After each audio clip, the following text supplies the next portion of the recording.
प्रिय विद्यार्थियों, मैं सचिन सर आपके लिए लेके आया हूँ साइंस के कुछ इम्पोर्टेंट टॉपिक्स जिनसे हर प्रतियोगिता परीक्षा में प्रश्न पूछे जाते हैं, जिनका वेटेज अन्य टॉपिक की तुलना में ज़्यादा होता है। मैं आपको वैसे ही पढ़ाऊँगा जैसे क्लास में समझाकर नोट्स लिखाए जाते हैं। मैं आपको पूरे दावे के साथ ये कह सकता हूँ कि इन टॉपिक से जो प्रश्न आपकी प्रतियोगिता परीक्षा में पूछे जाएंगे वो प्रश्न आपको इन टॉपिक के वीडियो में मिल जाएंगे। और मैं आपको वैसे ही पढ़ाऊँगा जैसे क्लास में माहौल के साथ पढ़ाया जाता है। तो इन सभी टॉपिक के वीडियो को रेगुलर देखें। आपका साइंस में कॉन्फिडेंस बढ़ाना मेरा काम है।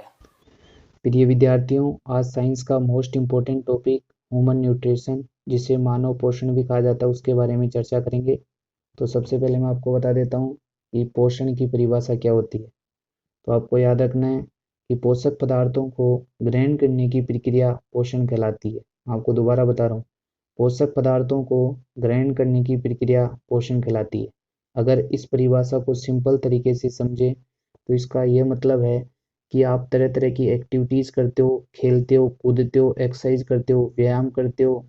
इन सब के लिए आपकी बॉडी को ऊर्जा चाहिए, और ऊर्जा के लिए आप बाहर से कई तरह के पदार्थ ग्रहण करते हो, जैसे राइस यूज़ करते हो, फ्रूट यूज़ करते हो। इनको साइंस में पोषक पदार्थ कहा जाता है, और इनको ग्रहण करने की प्रक्रिया पोषण कहलाती है।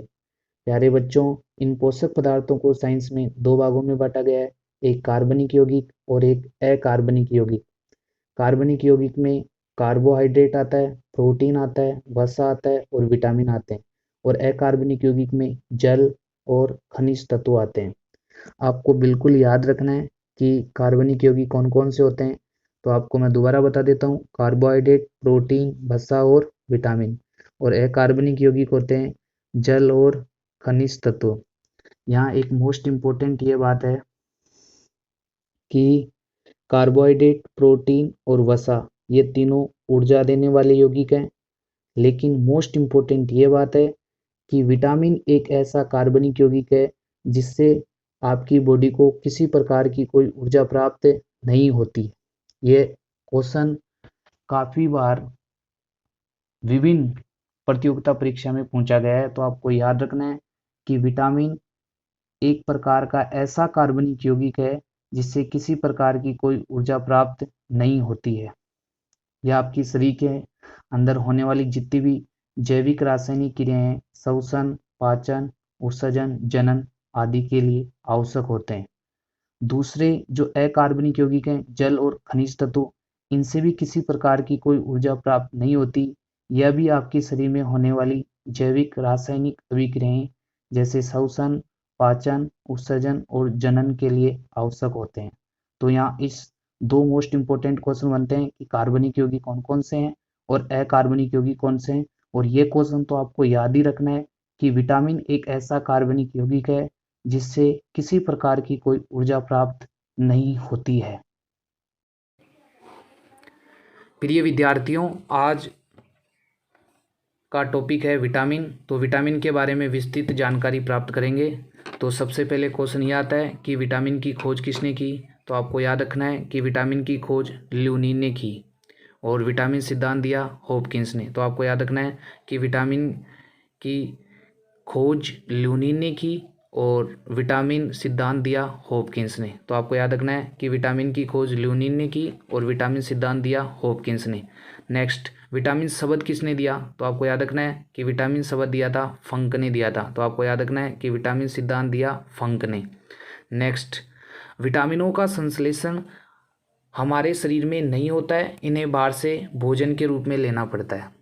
अगर इस परिभाषा को सिंपल तरीके से समझें तो जैसे गाजर के अंदर विटामिन ए होता है, आंवले में विटामिन सी होता है, खट्टे फलों में विटामिन सी होता है, तो इनका संश्लेषण हमारे शरीर के अंदर थोड़ी ना होता है।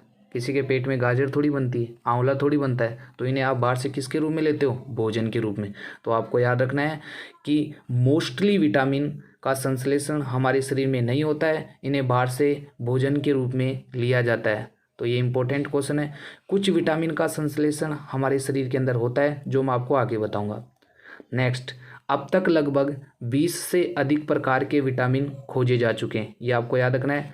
नेक्स्ट है कि विटामिन का अध्ययन क्या कहलाता है, तो आपको याद रखना है विटामिनोलॉजी। विटामिन का अध्ययन कहलाता है विटामिनोलॉजी। नेक्स्ट, सबसे पहले खोजा गया विटामिन कौन सा है, तो आपको याद रखना है सबसे पहले खोजा गया विटामिन है सी। सबसे पहले खोजा गया विटामिन कौन सा है, सी। तो आपको याद रखना है सबसे पहले खोजा गया विटामिन सी है। नेक्स्ट, दूध में विटामिन सी को छोड़कर सभी विटामिन उपस्थित हैं। एक अच्छा क्वेश्चन है कि दूध में सभी विटामिन पाए जाते हैं, किसको छोड़कर, सी को छोड़कर। लेकिन एक अपवाद है, आपको पता है, जो ऊँटनी का दूध होता है उसके अंदर विटामिन सी पाया जाता है। तो आपको याद रखना है कि ऊँटनी के दूध में विटामिन सी उपस्थित रहता है। नेक्स्ट क्वेश्चन एक इम्पोर्टेंट क्वेश्चन है। आपको पता है कि एक व्यक्ति दूध तथा दूध से बने उत्पादों को लगातार प्रयोग में लेता है तो उसमें कौन से विटामिन की कमी होने की संभावना रहती है। तो आपको पता है कि दूध तथा दूध से बने उत्पादों के अंदर विटामिन सी क्या रहता है, एब्सेंट। तो आपको इम्पोर्टेंट है ये क्वेश्चन, बहुत सारी प्रतियोगिता परीक्षाओं में पूछा गया है और पूछा जा सकता है। तो मैं आपको एक स्टार लगा देता हूँ, इसको याद रखना है कि एक व्यक्ति दूध तथा दूध से बने उत्पादों को अगर लगातार प्रयोग में लेता है तो उसमें विटामिन सी की कमी होने की संभावना रहती है।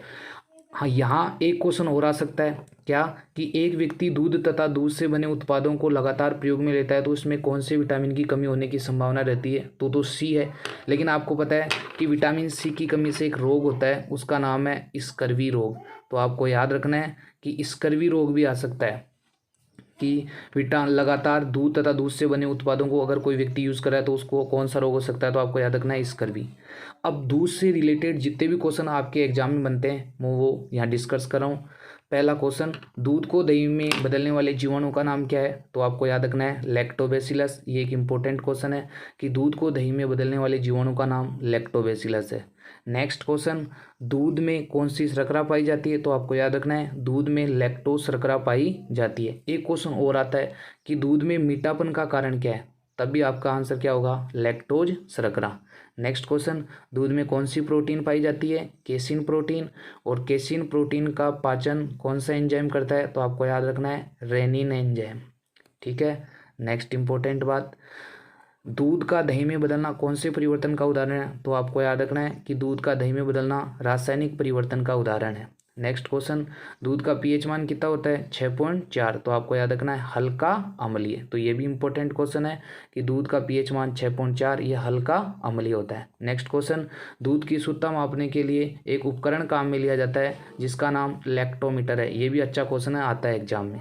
नेक्स्ट क्वेश्चन, मैं आपको पहले ही डिस्कस कर चुका कि विटामिन से किसी प्रकार की कोई ऊर्जा प्राप्त नहीं होती है। ये शरीर में होने वाली जैविक रासायनिक अभिक्रियाएं श्वसन, पाचन, उत्सर्जन आदि में क्या होते हैं, सहायक होते हैं। नेक्स्ट इंपॉर्टेंट क्वेश्चन एसएससी के लिए, सीजीएल के लिए, पटवार के लिए और रीट के लिए, विटामिन लघु पोषक तत्व जैविक नियंत्रक और उपापचय नियंत्रक होते हैं। एक इंपॉर्टेंट क्वेश्चन है कि विटामिन लघु पोषक तत्व जैविक नियंत्रक और उपापचय नियंत्रक हैं। सर इससे क्वेश्चन कैसे आएगा, तो मैं क्वेश्चन आपको बता देता हूँ। क्वेश्चन ऐसे आएगा कि लघु पोषक तत्व जैविक नियंत्रक और उपापचय नियंत्रक होते हैं। एक आएगा ऑप्शन कार्बोहाइड्रेट, एक आएगा प्रोटीन, एक आएगा विटामिन और एक आएगा वसा। तो आपका करेक्ट आंसर है इसका करेक्ट आंसर क्या है, विटामिन।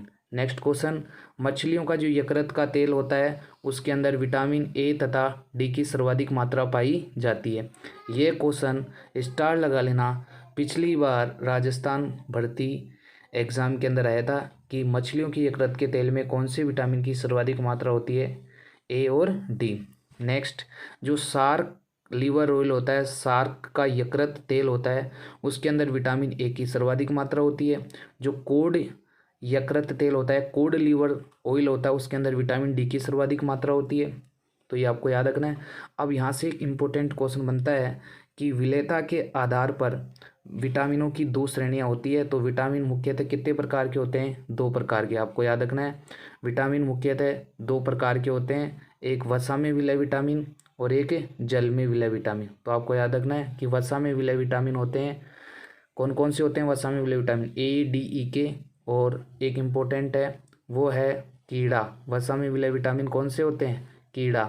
तो आपको याद रखना है कि वसा विलय विटामिन हैं ए, डी, ई के और जल में विलय विटामिन है बी और सी। तो ए डी को याद रखना है, उसको उल्टा कर दो आप, देखो ए डी को के ई डी ए, तो कीड़ा, कीड़ा किस में घुलनशील हो गया, तो आपको याद रखना है कीड़ा वसा में घुलनशील हो गया। और जल में विलय विटामिन बी और सी, बिस्लरी पानी की बोतल से याद रखना है बी और सी। अब यहाँ से एक बहुत इंपॉर्टेंट क्वेश्चन है, क्या कि विटामिन कितने प्रकार के, तो सबके दिमाग में आता है कि विटामिन 2 प्रकार के होते हैं, एक तो जल में घुलनशील और एक वसा में घुलनशील। लेकिन कभी कभार 2 ऑप्शन में नहीं आता है, क्या ऑप्शन में आता है, तो इसका आंसर है 6। देखो वसा में घुलनशील विटामिन 4 हैं के ई डी ए, और जल में घुलनशील विटामिन है बी और सी, तो 4 और 2 6। तो यहाँ अब मैं आपको ये बहुत अच्छा क्वेश्चन है, यहाँ 2 आंसर करेक्ट हैं, एक तो 2 और एक है 6। तो आपको याद रखना है कि विटामिन कितने प्रकार के होते हैं, ये कंडीशन तब होगी जब 2 ऑप्शन में नहीं होगा, तब आंसर आपका क्या माना जाएगा, 6। नेक्स्ट, सभी विटामिनों के रासायनिक नाम इम्पोर्टेंट हैं जो आपको याद रखना है। देखिए मैं इसके लिए आपको एक ट्रिक बताता हूँ। तो ट्रिक आपने देखा होगा, रत एक टॉफ़ी, देखो रत एक टॉफ़ी। तो देखिए अब इसके सामने आप सभी विटामिन के नाम लिख लो। तो जैसे मैंने रे के नीचे, रे के ऊपर विटामिन ए लिखा है, थे के ऊपर बी लिखा है और ए के ऊपर सी लिखा है, ऐसे विटामिन के नाम मैंने लिख दिए हैं। ये इम्पोर्टेंट है। विटामिन ए का रासायनिक नाम रे का मतलब रेटिनोल, बी का थाइमिन, सी का एस्कोरिबिक एसिड, डी का कैल्सिफेरोल, ई का टोकोफेरोल और के का फाइलोक्विनोन या नेप्थोक्विनोन। तो बच्चों ये बहुत इंपॉर्टेंट है, आपको याद रखना है कि विटामिन के रासायनिक नाम क्या क्या हैं, ए का क्या है, बी का क्या है, सी का क्या है, डी का क्या है, ई का क्या है और के का क्या है। अब मैंने आपको पहले ही बताया था कि विटामिन 2 तरह के होते हैं, एक वसा में घुलनशील विटामिन और एक जल में घुलनशील विटामिन। तो आज वसा में घुलनशील विटामिन के बारे में चर्चा करेंगे। तो सबसे पहले चर्चा करते हैं विटामिन ए के बारे में। तो विटामिन ए का रासायनिक नाम है रेटिनोल, आपको याद रखना है विटामिन ए का रासायनिक नाम क्या है, रेटिनोल। नेक्स्ट है, अब यहाँ चर्चा करेंगे डिटेल से कि विटामिन ए के कार्य क्या हैं, विटामिन ए की कमी से कौन से रोग होते हैं और विटामिन ए के स्रोत क्या हैं। आपको विटामिन से रिलेटेड कोई भी क्वेश्चन अगर आपकी प्रतियोगिता परीक्षा में आता है तो इस विटामिन के वीडियो में आपको पूरा कंटेंट मिल जाएगा। तो विद्यार्थियों पढ़ते हैं कि विटामिन ए का रासायनिक नाम क्या है, रेटिनोल। तो इसके कार्य क्या हैं, तो सबसे पहले कार्य, स्वस्थ दृष्टि के लिए कौन सा विटामिन आवश्यक होता है, ए। तो आपको क्वेश्चन आएगा एग्जाम में कि स्वस्थ दृष्टि के लिए कौन सा विटामिन आवश्यक होता है, ए। नेक्स्ट क्वेश्चन, दृष्टि रंगों या विजुअल पिगमेंट्स के निर्माण में भी सहायक होता है। ये बहुत इंपॉर्टेंट क्वेश्चन आपको याद रखना है कि दृष्टि रंगाओं के निर्माण में कौन सा विटामिन सहायक होता है, तो आपको याद रखना है कि विटामिन ए। जो विजुअल पिगमेंट्स होते हैं वो 2 प्रकार के होते हैं, कोन एंड रोड, शंकु और शलाका। तो इनके निर्माण में कौन सा विटामिन हेल्प करता है, विटामिन ए। तो आपको याद रखना है कि विजुअल पिगमेंट्स के निर्माण में कौन सा विटामिन सहायक होता है, ए। अब याद रखने के लिए तो वैसे याद रखना है, रेटिनोल, विटामिन ए का रासायनिक नाम क्या होता है, रेटिनोल। तो रेटिना मतलब किससे संबंधित है, आंख से संबंधित है। नेक्स्ट इंपॉर्टेंट क्वेश्चन है कि विटामिन ए शरीर को संक्रमण से बचाता है, इसलिए इसको संक्रमण रोधी विटामिन या एंटी इन्फेक्शन विटामिन भी कहा जाता है। एक इंपॉर्टेंट क्वेश्चन है कि आपको पूछेगा कि संक्रमण रोधी विटामिन कौन सा है, तो आपको याद होना चाहिए कि संक्रमण रोधी या anti infection vitamin vitamin A है।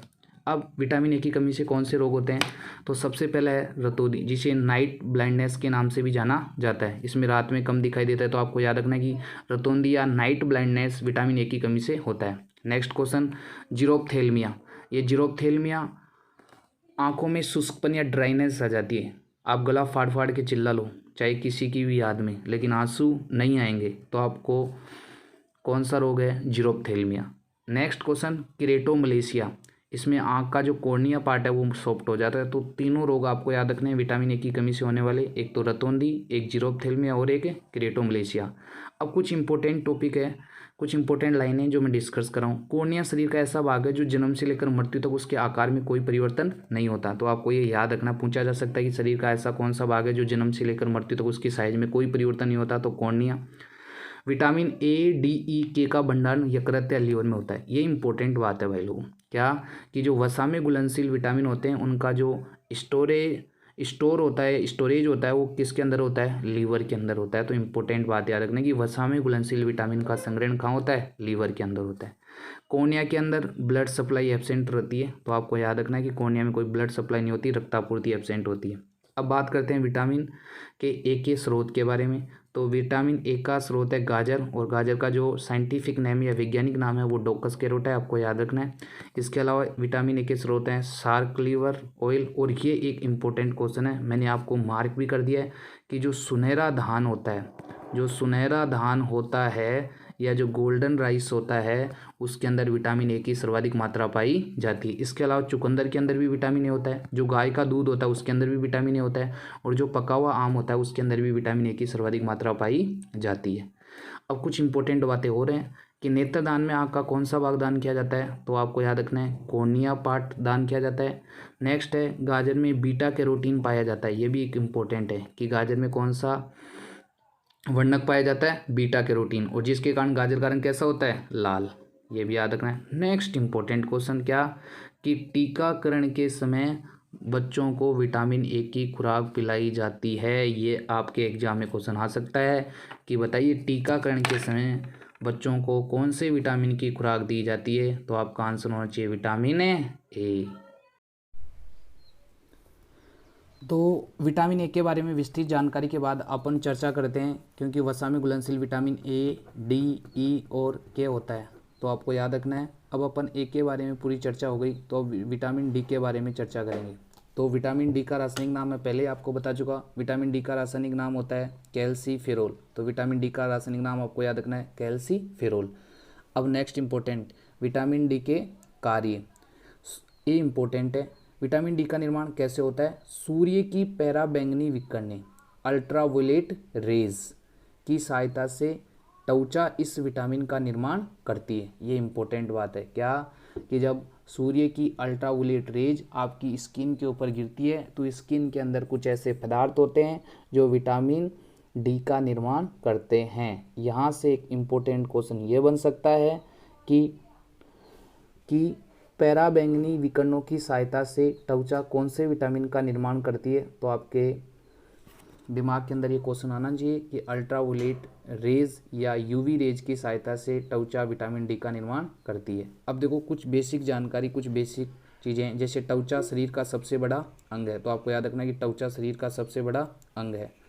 त्वचा शरीर का सबसे बड़ा अंग है। नेक्स्ट क्वेश्चन, अगर मान लीजिए त्वचा का अध्ययन करना है तो विज्ञान की किस शाखा में करेगा? डर्मेटोलॉजी। त्वचा का अध्ययन क्या कहलाता है? डर्मेटोलॉजी। नेक्स्ट, पराबैंगनी विकिरणों की खोज किसने की? तो आपको याद रखना है पराबैंगनी विकिरणों की खोज किसने की थी? रिटर ने की थी। नेक्स्ट क्वेश्चन, विटामिन डी को धूप का विटामिन या सनशाइन विटामिन भी कहा जाता है। ये इंपॉर्टेंट है, विटामिन डी को धूप का विटामिन या सनशाइन विटामिन कहा जाता है। नेक्स्ट क्वेश्चन, एक बात और मैं बताता हूँ यहाँ इंपॉर्टेंट, सर्दियों में विटामिन डी का निर्माण ज़्यादा होता है, गर्मियों में कम होता है। नेक्स्ट, ये भी इम्पोर्टेंट क्वेश्चन है कि विटामिन डी शरीर में सबसे फास्ट बनने वाला विटामिन है या शरीर में सबसे तीव्र रूप से बनता है? तो आप मुझे कौन सा विटामिन शरीर में सबसे फास्ट बनता है? तो आप क्या बताओगे? Vitamin D.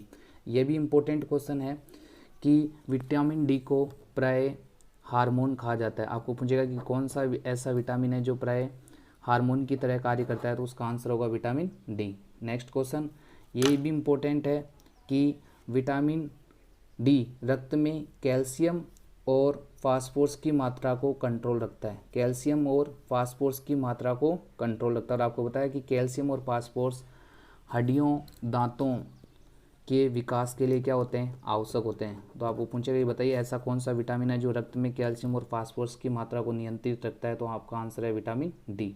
नेक्स्ट क्वेश्चन, अब बच्चों अपन ये जानकारी लेते हैं कि विटामिन डी की कमी से कौन कौन से रोग होते हैं। तो विटामिन डी की कमी से एक तो रिकेटस रोग, जिसे सूखा रोग भी कहते हैं, और ये बच्चों में होता है।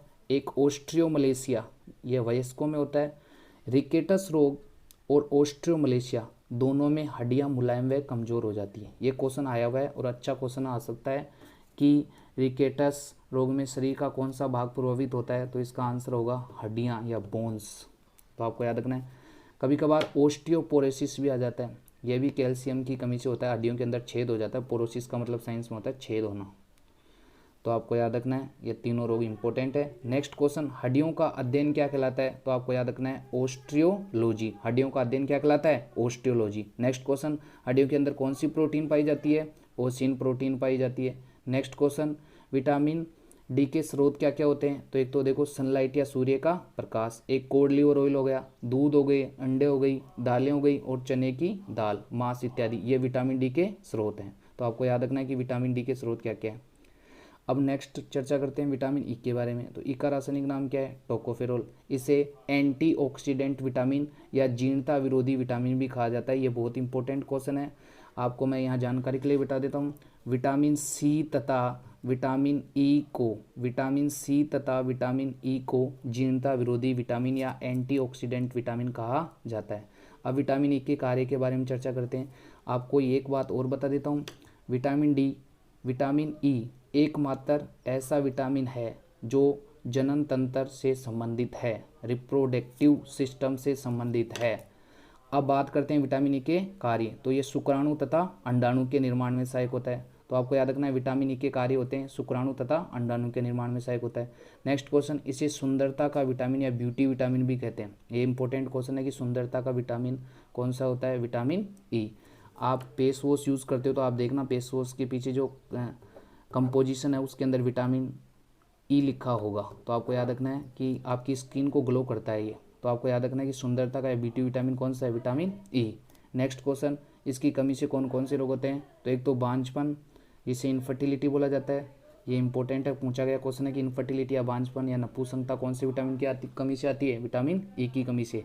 Next question, next vitamin E के स्रोत, तो तेलीय बीज, अंकुरित बीज, सोयाबीन और सूरजमुखी का तेल, इनमें सब में कौन सा विटामिन होता है? ई। दोबारा से बता रहा हूँ, तेलीय बीज, अंकुरित बीज, सोयाबीन और सूरजमुखी का तेल, इनमें विटामिन ई की सर्वाधिक मात्रा पाई जाती है। यहाँ दो इंपॉर्टेंट क्वेश्चन है, एक विटामिन ई का कोफैक्टर है, सेलेनियम तत्व होता है। ये इंपॉर्टेंट क्वेश्चन आ सकता है एसएससी सीजीएल के अंदर कि विटामिन ई का कोफैक्टर कौन सा तत्व होता है? सेलेनियम तत्व होता है। और नेक्स्ट इंपॉर्टेंट, सोयाबीन में सर्वाधिक प्रोटीन होती है 35 से 40%। ये आपको याद रखना है, इंपॉर्टेंट है। सोयाबीन का वैज्ञानिक नाम ग्लाइसिन मैक्स है, ये भी इम्पोर्टेंट है। दूसरा, मैंने पहले आपको बता चुका कि विटामिन सी तथा ई को जीर्णता विरोधी विटामिन कहा जाता है, ठीक है। और विटामिन ई जनन तंत्र या लैंगिक कार्य से संबंधित होता है। अब नेक्स्ट विटामिन के बारे में चर्चा करेंगे। तो इम्पोर्टेंट है विटामिन के।